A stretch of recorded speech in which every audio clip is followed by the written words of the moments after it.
যে ঘোষণাপত্রটি দেওয়া হয়েছে, এই ঘোষণাপত্রে বলা হয়েছে, অত্যন্ত মিথ্যা কথা বলা হয়েছে।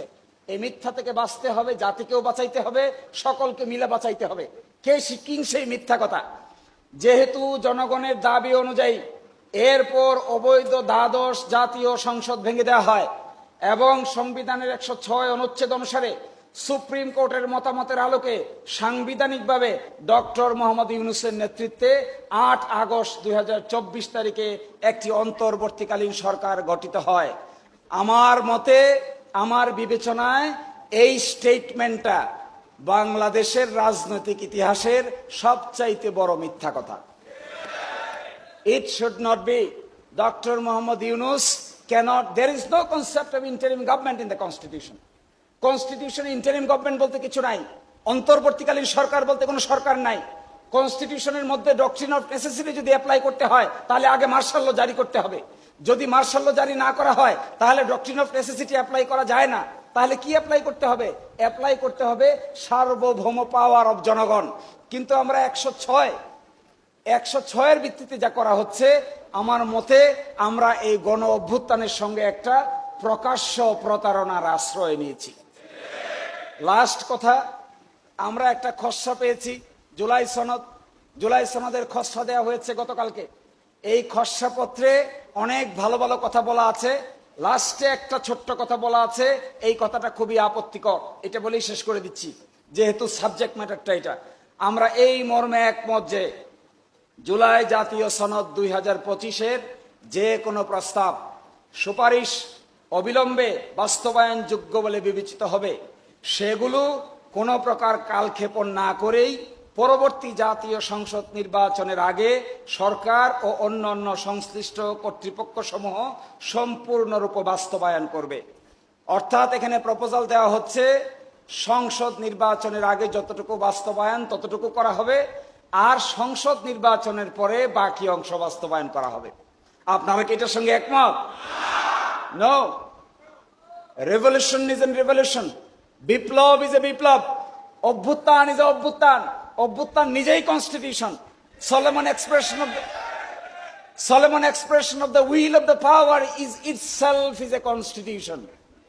এই কনস্টিটিউয়েন্ট অ্যাসেম্বলি সম্পর্কে যাদের ধারণা নাই, constituent power of the people সম্পর্কে যাদের ধারণা নাই, constitution power of the people কিভাবে গঠিত হয়, how a political source of power comes, groan norm কাকে বলে, কেলসনের থিওরি কাকে বলে, কেলসনের থিওরি কিভাবে জন্ম নেয়, এর সম্পর্কে যাদের ধারণা নাই তারাই শুধু এই বোকার মতো কথা বলতে পারে। আমরা হিসাব করে দেখেছি প্রায় 47টা বিধান সংবিধানের অকার্যকর হয়ে যায়। তন্মধ্যে 55, 56, 57, 58, 58 ক, 59, একই সাথে 65 এবং 92। এই 55, 56, 57, 58-তে আছে একটা চ্যাপ্টার, যে চ্যাপ্টারের মূল আলোচনার বিষয় হলো prime minister and the ministers. যেহেতু প্রাইম মিনিস্টার নাই, মিনিস্টার্স নাই, এক্সিকিউটিভ গভর্নমেন্ট নাই, সংবিধানের ওই অংশ পার্টটুকুর আর কোনো মূল্য নাই। এরপরে আছে 65 থেকে 92। 65 থেকে 92-এ আছে parliament, the constitution of the parliament, how the parliament will be constituted, what would be the function of the parliament, how the president will be elected, what will be the balance between parliament and the president। এই পার্টটুকু total omit হয়ে গেছে। একই সাথে 123 আগে ছিল নির্বাচন parliament ভেঙে যাওয়ার কতদিনের মধ্যে হবে, আর পার্লামেন্ট অস্বাভাবিক ভাঙলে কতদিনের মধ্যে হবে, এই প্রক্রিয়াও ডিসম্যান্টেল হয়ে গেছে। এবং একই সাথে সংবিধানের পিছন দিকে শপথ আছে যাদের, কনস্টিটিউশনাল পোস্ট, এই শপথগুলো অকার্যকর হয়ে যায়। ফলে এই 5 আগস্টের পরে 8 আগস্টে একটি সরকার গঠিত হয়। 5, 6, 7, 8 তারিখ সন্ধ্যা পর্যন্ত বাংলাদেশে কোনো কার্যকর সরকার ব্যবস্থা ছিল না। 8 আগস্টে প্রথম যখন সরকার গঠিত হয় তখন আমাদের সুপ্রিম কোর্টের কাছে একটি রেফারেন্স চাওয়া হয়। এই রেফারেন্সে সুপ্রিম কোর্ট মতামত দেন ইমার্জেন্সি বেসিসে ডক্ট্রিন অফ নেসেসিটির ভিত্তিতে একটা অন্তর্বর্তীকালীন সরকার গঠন করা। আমি মনে করি এটাই হলো বর্তমান সরকার গঠনের ক্ষেত্রে সবচাইতে বড় ভুল হয়েছে। এটা হলো সাংবিধানিকভাবে সবচাইতে বড় মিস্টেক। এই মিস্টেক করা উচিত হয় নাই। এই সরকার হওয়া উচিত ছিল জনগণের অভিপ্রায়ের ভিত্তিতে গঠিত সরকার। এই সরকার কোনো 106 অনুচ্ছেদ দ্বারা প্রধান বিচারপতির কাছে পাঠানো রেফারেন্সের ভিত্তিতে গঠিত সরকার ব্যবস্থা নয়, যেখানে দেশের প্রধান বিচারপতি সহ সুপ্রিম কোর্টেই কাজ করে নাই, যেখানে প্রাইম মিনিস্টার সহ মিনিস্টার্স নাই, যেখানে পার্লামেন্ট নাই, সেখানে এই ছোট্ট সংবিধান কি করে কাজ করবে, কার মাধ্যমে কাজ করবে? এই প্রশ্নের উত্তর পরবর্তীতে আছে। বর্তমান দেখেন, আমি তার পরের পার্টটুকু পড়ে শোনাচ্ছি। 8ই আগস্ট 2024 জনগণের অভিপ্রায়ের পরম অভিব্যক্তি, সংবিধানের কথা বলা আছে পরম অভিব্যক্তি, ইংরেজিতে বলে solemn expression of the will of the people. 5ই আগস্টে যা হয়েছে এটা দেশের সকল শ্রেণী পেশার মানুষের অভিব্যক্তির পরম প্রকাশ হয়েছে এবং জাতীয় ঐক্যমত্যের ভিত্তিতে বর্তমান সরকার গঠিত হয়। সংবিধানের অনুচ্ছেদ 7 বর্ণিত বিধানের আলোকে জনগণের অভিপ্রায়ই এই সরকারের বৈধতার স্বীকৃত উৎস এবং আইনি ভিত্তি। তাহলে একটা কথায় সকলকে ক্লিয়ারলি আন্ডারস্ট্যান্ড করতে হবে, এই সরকারের মূল ভিত্তি সংবিধানের 106 অনুচ্ছেদ নয়। এই সরকারের মূল ভিত্তি জনগণের ইচ্ছার চরম বহিঃপ্রকাশেই হলো সরকারের মূল ভিত্তি। এর বাইরে যে যা ইন্টারপ্রিটেশন দিবেন, যে যা কথাই বলবেন না কেন, তা এই ভারতীয় সাবকন্টিনেন্টের সাংবিধানিক জুরিসপ্রুডেন্স দ্বারা তাদের এই কথা সাপোর্টেড নয়। বর্তমান সরকার ক্ষমতা গ্রহণের পর ফ্যাসিবাদী কাঠামো, এটা আমি স্কিপ করে যাচ্ছি, এত অসুবিধার কারণ নাই। লাস্টের প্যারাগ্রাফ, জনগণের অভিপ্রায়ের চরম অভিব্যক্তি রূপে গঠিত সরকার প্রক্লেমেশনের মাধ্যমে জুলাই সনদকে সংবিধানের অংশ হিসেবে অন্তর্ভুক্ত করতে পারে। 1971 সালে 10 এপ্রিল অস্থায়ী সরকারের পঠিত স্বাধীনতার ঘোষণাপত্র দ্য প্রক্লেমেশন অফ ইন্ডিপেন্ডেন্স 1971 মহান মুক্তিযুদ্ধের ঐতিহাসিক জীবন্ত দলিল, যা বাংলাদেশের প্রথম সংবিধান। গুরুত্বের বিবেচনায় জুলাই সনদ একই মর্যাদার অধিকারী। ইতিহাসে যে কয়টি প্রক্লেমেশন সবচেয়ে আলোচিত, তন্মধ্যে 1863 সালের যুক্তরাষ্ট্রের প্রেসিডেন্ট আব্রাহাম লিঙ্কনের ঘোষিত ইমানসিপেশন প্রক্লেমেশন অন্যতম। এই যুক্তরাষ্ট্রের একটি ঐতিহাসিক দলিল, এর মাধ্যমে যুক্তরাষ্ট্রের কনফেডারেশন রাষ্ট্রগুলোতে দাস প্রথা নিষিদ্ধ করা হয়, যা নাগরিক অধিকার মুক্তি সংগ্রামের ইতিহাসের মোড় ঘুরিয়ে দেয়। এছাড়াও জুলাই সনদ বাস্তবায়নের আরেকটি কার্যকরী পদ্ধতি হতে পারে গণভোট। জুলাই সনদের কোন বিধানের সাথে বিদ্যমান সংবিধানের কোন অংশ সাংঘর্ষিক হলে জুলাই সনদ প্রাধান্য পাবে। দুটো কনসেপ্ট, একটা কনসেপ্ট হলো প্রক্লেমেশন, আরেকটা কনসেপ্ট হলো রেফারেন্ডাম। প্রক্লেমেশনের মাধ্যমেও এই বিদ্যমান গ্যাপ, সাংবিধানিক সংকট মোকাবেলা করা সম্ভব। আরেকটা পদ্ধতি আছে রেফারেন্ডাম, গণভোট। গণভোটের মাধ্যমেও সাংবিধানিক সংকট মোকাবেলা করা সম্ভব। তার উদাহরণ আমাদের দেশে আছে। তার কয়েকটা ঘটনা আমি আপনাদেরকে উল্লেখ করতে চাই।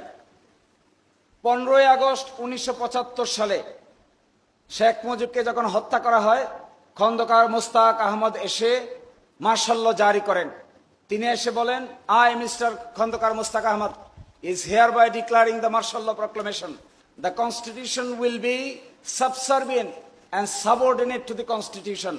এরপরে 20 আগস্ট 1975 সালে খন্দকার মোস্তাক আহমেদ সামরিক আইন জারি করে 15ই আগস্ট থেকে তার বৈধতা দেন।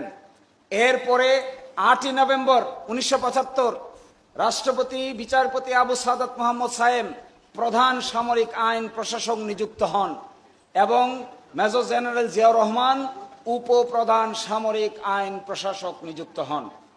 29 নভেম্বর 1976 সাল বিচারপতি সায়েম প্রধান সামরিক আইন প্রশাসকের পদ থেকে অব্যাহতি নেন এবং ওই দিন 29 নভেম্বর 1976 সালে মেজর জেনারেল জিয়াউর রহমানকে CMLA চিফ মার্শাল ল অ্যাডমিনিস্ট্রেটরের দায়িত্ব দেওয়া হয়। তারপর এই দিন থেকে শুরু করে 6 মাস পরে 31 মে 1977 গণভোট অনুষ্ঠিত হয়, যেখানে 88% ভোট পেয়ে মেজর জেনারেল জিয়াউর রহমান জনগণের আস্থা অর্জন করেন এবং রেফারেন্ডামের মাধ্যমে তা অ্যাপ্রুভ করা হয়। একই সাথে 30 মে 1977 সালে মার্শাল ল অর্ডার নম্বর 1 1977 জারি করে বাংলাদেশের কনস্টিটিউশনে আমূল পরিবর্তন আনয়ন করেন। কি পরিবর্তন আনয়ন করেন? আজকে যেটা আমরা দেখছি, absolute faith and trust in the almighty Allah, সর্বশক্তিমান আল্লাহর উপর পূর্ণ আস্থা বিশ্বাস।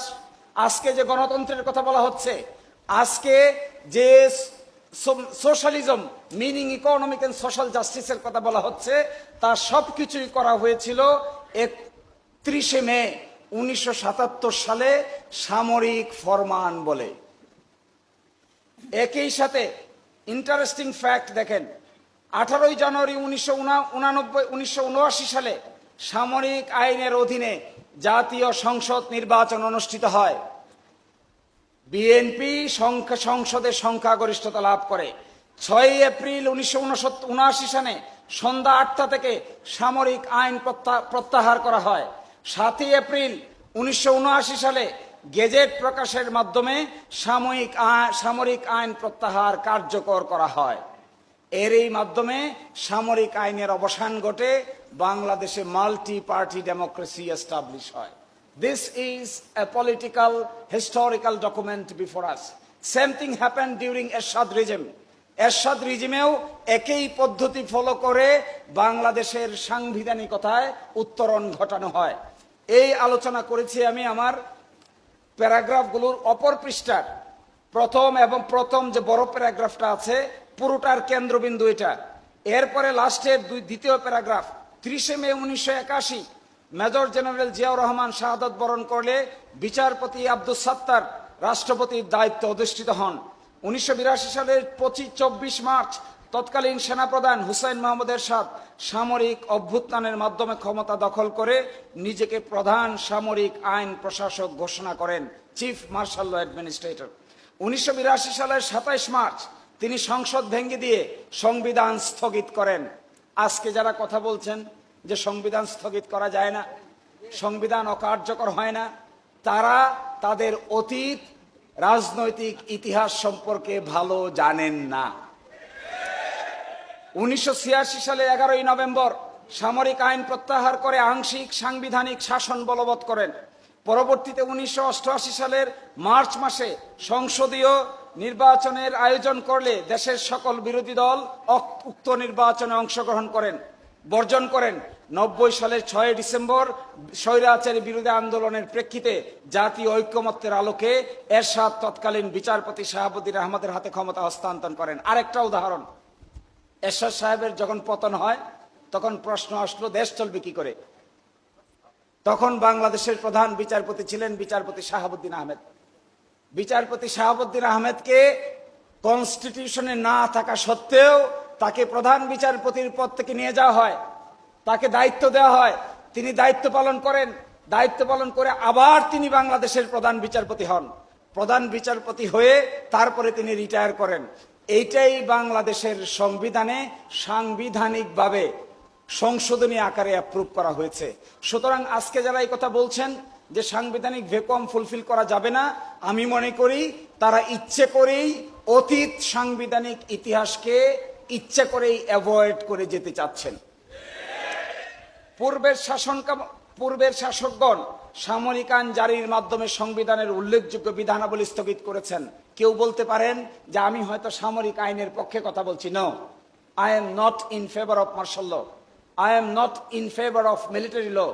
I am not in favor of military rules, regulations and proclamations. Then what I am in favor? I am telling doctrine of necessity-র কারণে মার্শাল ল proclamation যখন জারি থাকে তখন সংবিধানকে সাসপেন্ড করা যায়।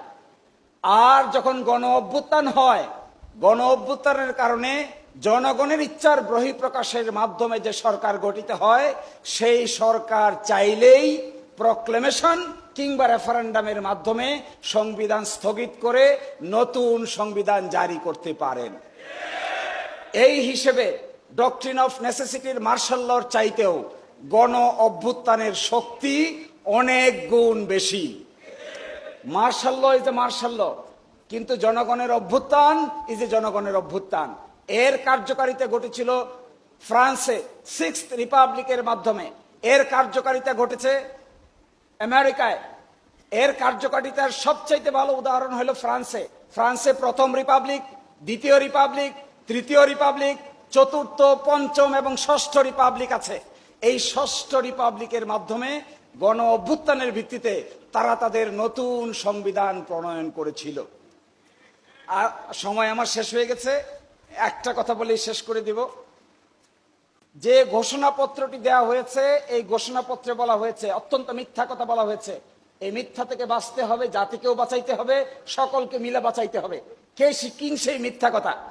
যেহেতু জনগণের দাবি অনুযায়ী এরপর অবৈধ দ্বাদশ জাতীয় সংসদ ভেঙে দেওয়া হয় এবং সংবিধানের 106 অনুচ্ছেদ অনুসারে সুপ্রিম কোর্টের মতামতের আলোকে সাংবিধানিকভাবে ডক্টর মোহাম্মদ ইউনূসের নেতৃত্বে 8 আগস্ট 2024 তারিখে একটি অন্তর্বর্তীকালীন সরকার গঠিত হয়। আমার মতে, আমার বিবেচনায় এই স্টেটমেন্টটা বাংলাদেশের রাজনৈতিক ইতিহাসের সবচাইতে বড় মিথ্যা কথা। It should not be. Dr. Muhammad Yunus cannot, there is no concept of interim government in the constitution. Constitution interim government বলতে কিছু নাই, অন্তর্বর্তীকালীন সরকার বলতে কোনো সরকার নাই। কনস্টিটিউশনের মধ্যে ডক্ট্রিন অফ নেসেসিটি যদি অ্যাপ্লাই করতে হয় তাহলে আগে মার্শাল ল জারি করতে হবে। যদি মার্শাল ল জারি না করা হয় তাহলে ডক্ট্রিন অফ নেসেসিটি অ্যাপ্লাই করা যায় না। তাহলে কি অ্যাপ্লাই করতে হবে? অ্যাপ্লাই করতে হবে সার্বভৌম পাওয়ার অফ জনগণ। কিন্তু আমরা 106 এর ভিত্তিতে যা করা হচ্ছে, আমার মতে আমরা এই গণ অভ্যুত্থানের সঙ্গে একটা প্রকাশ্য প্রতারণার আশ্রয় নিয়েছি। লাস্ট কথা, আমরা একটা খসড়া পেয়েছি, জুলাই সনদের খসড়া দেওয়া হয়েছে গতকালকে। এই খসড়া পত্রে অনেক ভালো ভালো কথা বলা আছে, লাস্টে একটা ছোট্ট কথা বলা আছে, এই কথাটা খুবই আপত্তিকর। এটা বলেই শেষ করে দিচ্ছি, যেহেতু সাবজেক্ট ম্যাটারটা এটা। আমরা এই মর্মে একমত যে জুলাই জাতীয় সনদ 2025-এর যে কোনো প্রস্তাব, সুপারিশ অবিলম্বে বাস্তবায়নযোগ্য বলে বিবেচিত হবে। সেগুলো কোনো প্রকার কালক্ষেপণ না করেই পরবর্তী জাতীয় সংসদ নির্বাচনের আগে সরকার ও অন্যান্য সংশ্লিষ্ট কর্তৃপক্ষ সমূহ সম্পূর্ণরূপে বাস্তবায়ন করবে। অর্থাৎ এখানে প্রপোজাল দেওয়া হচ্ছে সংসদ নির্বাচনের আগে যতটুকু বাস্তবায়ন ততটুকু করা হবে, আর সংসদ নির্বাচনের পরে বাকি অংশ বাস্তবায়ন করা হবে। আপনারা কি এটার সঙ্গে একমত? No. Revolution is an revolution, বিপ্লব ইজ এ বিপ্লব, অভ্যুত্থান ইজ এ অভ্যুত্থান। অভ্যুত্থান নিজেই constitution. Solomon expression of the will of the power is itself is a constitution. এই কনস্টিটিউয়েন্ট অ্যাসেম্বলি সম্পর্কে যাদের ধারণা নাই, constituent power of the people সম্পর্কে যাদের ধারণা নাই, constitution power of the people কিভাবে গঠিত হয়, how a political source of power comes, groan norm কাকে বলে, কেলসনের থিওরি কাকে বলে, কেলসনের থিওরি কিভাবে জন্ম নেয়, এর সম্পর্কে যাদের ধারণা নাই তারাই শুধু এই বোকার মতো কথা বলতে পারে। ফলে আমার টাইম শেষ। I am sorry, time is very critical. It is the time to discuss and decide about the implementation of the constitutional fragmentation. The country is in crossroad. There is a hope. There are many things coming in front of us. I expect Jamaat Islami যে উদ্যোগ নিয়েছে সকলে মিলে একমত হবে যে নির্বাচনের আগেই জুলাই সনদ এবং জুলাই ঘোষণার পরিপূর্ণ বাস্তবায়ন করতে হবে। এই বাস্তবায়ন করার দুই পদ্ধতি, আমাদেরকে ড্রাফট করতে দেন, আমরা ড্রাফট করে দেই। যদি আপনাদের ক্যাপাসিটি না থাকে, give us, we will give you the draft. যদি আপনাদের মাথায় না ধরে, ইন্টেলেকচুয়ালিতে না খোলায়, বুদ্ধি বিবেকে না ধরে, তাহলে বুদ্ধি কোথা থেকে আনতে হয় আমাদের কাছে পাঠান, আমরা আপনাদেরকে বুদ্ধি শিখিয়ে দিচ্ছি। আসসালামু আলাইকুম।